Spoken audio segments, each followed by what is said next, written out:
Hello and welcome to yet another episode of Beyond the Courts with NM Law Chambers. With me here is Malak Bhatt and I'm Neeha Nagpal. Today we're here to discuss a rather interesting and a futuristic topic of AI in the law.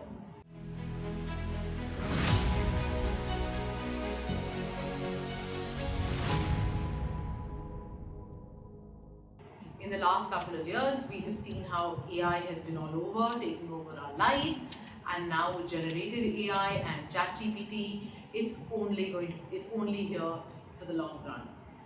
So Malak, over to you. Tell me, where do you see the transition between AI, generative AI, and the law? Do you see a cohesiveness of coming together? What are the legal issues that you see evolve? And how do you think going forward, what should lawyers also, or law students also, stay equipped and ready to handle? Right, thanks. So in fact, it's very interesting that you brought up the fact that there's a lot of legal discourse and a lot of intermingling between the law and the AI. Because let's first break down what we're talking about. Artificial intelligence or AI, as known common parlance, is basically a collection of data which works itself out to give you a particular output. Generative AI, on the other hand, as you explained, is collecting data or collecting material over a period of time to come to a particular output which is desired, and the process automates over a period of time because the system learns by itself to know what the desired result should be. Now transpose this into the legal system. You have a set parameters of laws. In India, for example, we have the statutes, we have regulations, we have case laws, we have a set pattern in which the law works. If you start using artificial intelligence within the legal framework, today the biggest question that we are facing is it going to generate a desired result which will, in the scenario that we have, be always a correct result. So let's take an example of a case where you have a situation where there are two conflicting judgments on a particular point in time. As someone reading the law will understand that a later judgment will obviously have to have precedence. The strength of the bench which has decided the matter will have precedence. Things like this will have to then become part of the AI's learning process.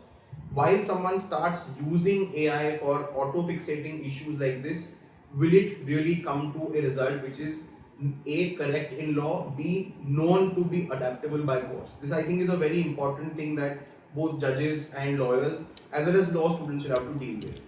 But the aspect before that, before we come to the issue of how AI will actually change law, change the curve of learning the law, we also have to see how the AI is actually interfacing with the law today. Let's touch upon the first topic, which is copyright. Biggest case that we've seen today are issues dealing with intellectual property and AI. Whether work which is generated through an artificial intelligence process, is it copyrightable? Is it work which can be protected under the IP regime? And probably you can throw more light on what you've seen in the current world context, because we've seen cases in the UK, US come up on this issue. So probably you can start with the Getty case and probably tell our audience about it. Yeah, so thanks for that. The Getty case was where an AI company was trying to use create generative AI. They were trying to use Getty images database as such to replicate it and to create images. Now, Getty of course went to court for that, and the UK courts held that their database could not be used. It would breach their trademark and copyright rights.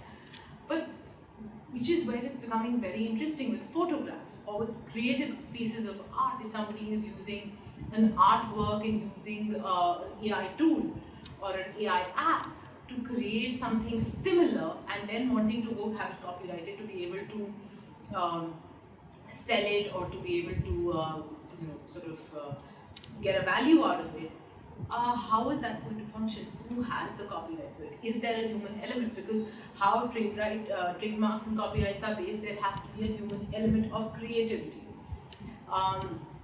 That is one issue that's definitely going to be coming up. Another issue is of criminality. Deepfakes, when you're using generative AI tools to merge somebody else's photograph or to create use somebody else's face and create another photograph, the impact on society and it could lead to more morphing of pictures, more obscenity of with photographs. And how is it the person whose face was being used can protect and defend themselves? What kind of injunctions will they need? Um, and the liability will stop with who? The user of the app, the creator of the app, what is the jurisdiction? There are privacy issues at stake also here. The use of somebody's photograph, as we all know, it's settled law that somebody's photograph is their own copyright. And I think the big issue that is coming up is all this data that's being mined. Is it being taken with our consent, with our permissions? Because the EU has a proper regime. India is coming up with a data protection regime, and of course now the Digital Copyright Act is also coming. The Digital Competition Act is also coming out, which is also trying to protect behavior on the internet. So I think we're looking at multiple pieces of legislation to come together, and largely also a comprehensive AI-based regulation to be able to manage multiple issues that are going That I think is the crux, because as you rightly touched upon this. Now, if you look at the current legal scenario in India, let's take copyright as the first thing that you spoke about.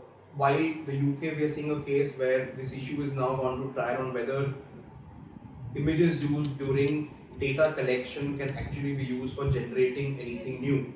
On the other hand, you have a country like Japan, which has taken a completely copyleft situation, that any material used just for the purpose of collecting data to actually make the AI module learn is protected, because it's within the so-called ambit of fair use. Now, India has never really had a very strong stand on fair use, and that's probably one place where courts will have to step in to see how the current copyright framework, because we have a legislation of 1957. Yeah. Today we are talking about 2024, where the AI is by itself learning a new regime of how to bring about this, so that it can also stay away from any violation. Correct. So will the current legislation deal with this, or do we really need a more robust regulation to just regulate AI? The second part of that, criminality. I mean, very interesting, because the current Information Technology Act, or the current, even the new law, which is the new IPC which is coming up, do not really have any particular section which targets this. Yeah. Now again, as you said, currently data location within India is not mandated, but in future it may be. Whether locating that data within the boundary of India makes that data accessible to agencies, to investigating agency or regulatory agencies, for them to actually curb any misuse of AI, is one thing which I think the government is also currently deliberating as per its own white paper. But criminality on one hand, I think in fact copyright criminality may also just end up being used together as in the current AI framework. Look at like what happened with Cambridge Analytica, where they used Facebook data to predict behavior in the upcoming elections, the presidential elections. That could also be a situation here, and where if that data is being mined outside the country, can the Indian government and the Indian agencies do anything about it? Absolutely. In fact, most of the web cloud services today which are facing action or are contemplating facing action under the IT laws have their data centers located outside the territory, and that's becoming a very big issue for these regulatory authorities to not being able to access this. So probably once AI reaches a place where the regime will require regulation by the government, probably at that point this is going to be a pivotal issue which the government will probably have to legislate on. Lastly, since we started with that, then let's probably talk about that, using AI in the legal framework. Let's give the first example that came to mind. If you look at ChatGPT, it now comes with a clarification that my data is only data updated to 2021, so anything that you use after that is up to your own risk. Now, why does this happen? Because we've seen sometimes ChatGPT or AI modules being used in court for legal research which do not give the right picture, and the courts have pulled up the laws. Or for that matter, creating a lease deed, and we saw that recently. But is that lease deed correct?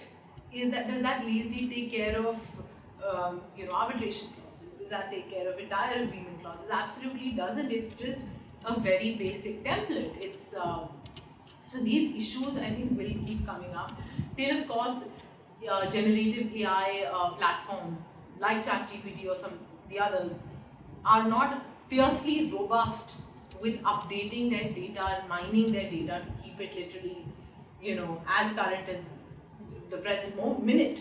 So I think those issues will keep coming up, and as lawyers, I don't think we can afford that risk to be able to be Absolutely. relying on generative AI tools entirely. We're not there yet.